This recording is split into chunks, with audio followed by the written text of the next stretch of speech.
আসসালামু আলাইকুম প্রিয় বন্ধুরা, সবাই কেমন আছেন? আশা করি সবাই ভালো আছেন।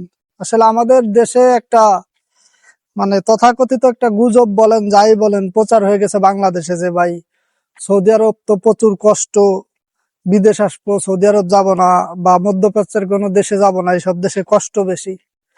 এই জন্য আমাদের ছেলে ছেলে যারা আছে অনেক কম বয়সে চাইলেই বিদেশ আসতে পারে, কিন্তু তারা আসে না।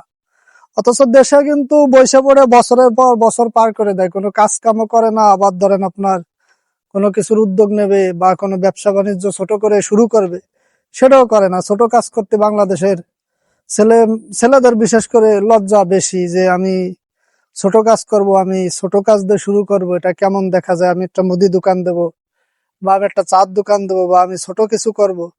এটা আসলে বাংলাদেশের ছেলেরা পারে না। অথচ বিদেশেও আসে না, যে বিদেশ আসলে অনেক কষ্ট, খাটতে হয়, কাজ করতে হয় দিন রাত। আসলে ভাই এটা যদিও সত্য যে মধ্যপ্রাচ্যে ডিউটি অনেক, কাজ অনেক, তারপরে ভাই বিদেশ আপনি আসলে আপনার জন্য ভালো, আপনার পরিবারের জন্য ভালো, আপনার ক্যারিয়ারের জন্য ভালো। আপনি যদি অনেক ভালো ছাত্র না হন বা আপনার ভবিষ্যৎ যদি বাংলাদেশে নিশ্চিত না হয়, আপনি যদি কোনো স্বপ্নের পিছনে কনফিডেন্সলি ছুটতে না পারেন, যে আপনি কি করবেন আপনি নিজেই জানেন না, তো আপনার জন্য ভাই সবচেয়ে রাইট ডিসিশন হবে বিদেশ চলে আসা।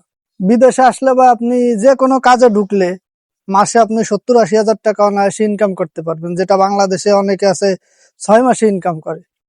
তো আপনি যদি বিদেশ চলে আসেন, আপনার এই বয়স, আপনার যদি কম বয়স হয়, বাংলাদেশের একটা ছেলে 20-25 বছর বয়সে, সে তো কষ্ট করারই বয়স।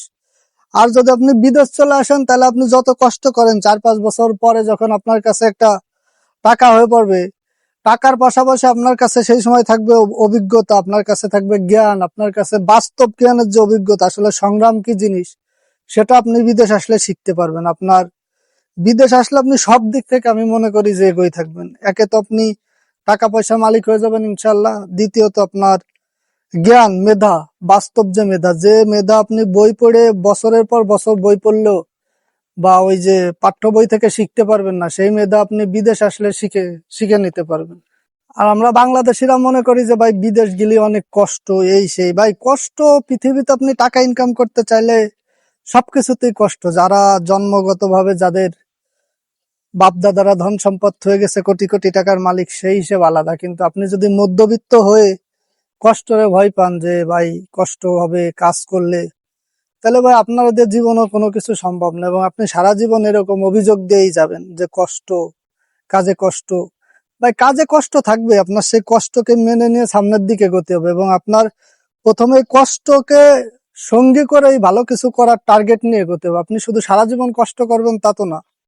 কষ্ট করবেন, প্রথমে টাকা জমাবেন, তারপর যদি আপনার ভালো কোনো আইডিয়া থাকে, তাহলে আপনি আস্তে আস্তে সেই আইডিয়া যদি বড় করতে পারেন, একসময় আপনার আর কষ্ট করা লাগবে না। আপনার আইডিয়া যদি গ্রো করাতে পারেন, আপনি কষ্ট না করেও বর্তমান পৃথিবীতে লক্ষ লক্ষ টাকা আপনি ইনকাম করতে পারবেন।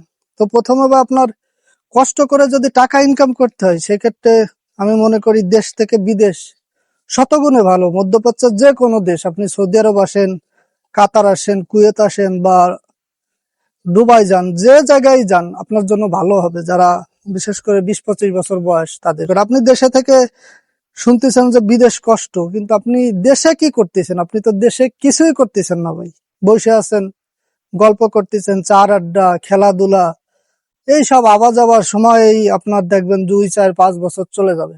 কখন যে আপনার বয়স 20-25 হয়ে যাবে, 25-30 হয়ে যাবে, বুঝতেও পারবেন না। তাই আমার কাছে মনে হয় যে আমাদের যাদের, যেসব ছেলেরা মধ্যবিত্ত পরিবারের সন্তান, তাদের সবচেয়ে উচিত একটা সেকেন্ড সময় অপচয় না করা। আপনি যদি দেশে কিছু না করেন, আপনার একদিনও সময় নাই দেশে বসে পড়ে ভাবার যে বিদেশ তো কষ্টের। আপনি হয় দেশে কিছু শুরু করেন ভাই, না হলে বিদেশ চলে আসেন। বিদেশ যত কষ্টই হোক, যাই হোক, আপনি যদি আইসে পড়েন আর সংগ্রাম করে যদি টিকে যেতে পারেন, তাহলে ভাই বিদেশে টাকা আছে, আপনি টাকা ইনকাম করতে পারবেন।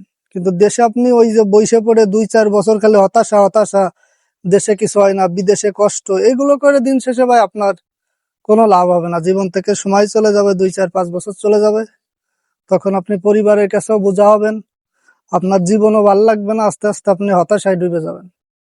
তাই আমাদের দেশের এই ধারণা পাল্টাতে হবে যে বিদেশ খারাপ। বিদেশ অবশ্যই ভালো, তাদের জন্য ভালো যারা দেশে বসে ওই যে ফাও পেঁচাল পরে, দিন রাত এক করে, পাতিনি তাকে পিছনে ঘুরে বেড়ায়, এইগুলো না করে এই বিদেশে এসে আপনি খাইতে মরলেও দিন যা 24 ঘন্টাও যদি খাটেন, তাও বিদেশ হাজার গুণে ভালো।